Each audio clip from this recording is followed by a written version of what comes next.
the ABC's Four Corners program on youth detention.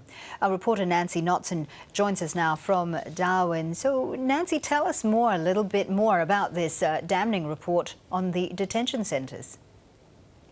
So Mr Elfrink was quizzed about this report today. He apparently commissioned it in 2013, and it was to look at a particular incident that happened in a detention centre in Western Australia.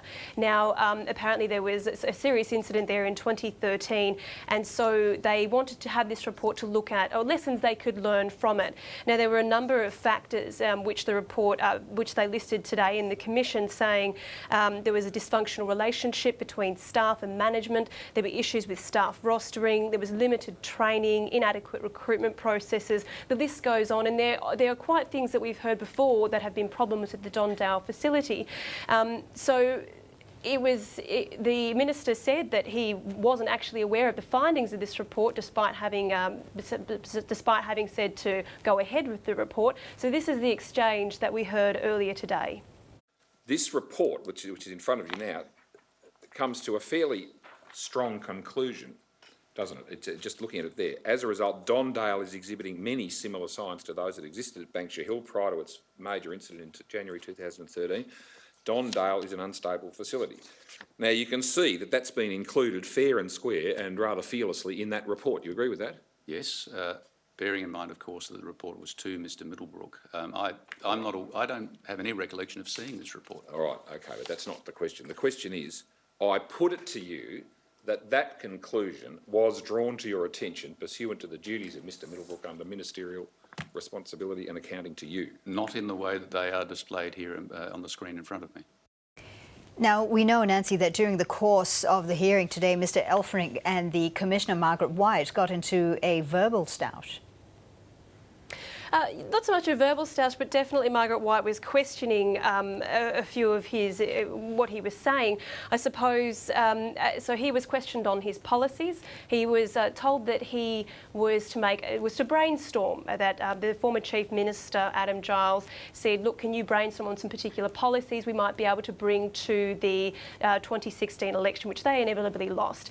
Now, this was apparently a text exchange between him and Adam Giles, then Chief of Staff. Now, they banded a few different ideas across. Now, one of the ideas that was put forward in the brainstorming session was to amend the youth justice legislation to remove the notion that custody for a child is a last resort, and instead make protection for the community the primary concern.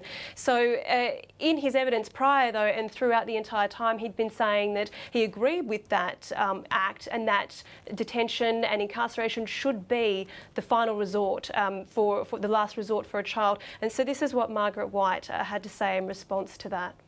It makes me feel a bit uncomfortable to think that you can say that this was said lightly, or that you included this in this very long list, if you're trying to persuade Commissioner Gooder and I that in fact this was one of your well-held beliefs that this shouldn't happen. Now, we know too that Mr Elfrink also touched on the ABC's Four Corners report. What did he have to say about the programme? So this nearly wasn't allowed to be included as part of his statement to the Royal Commission.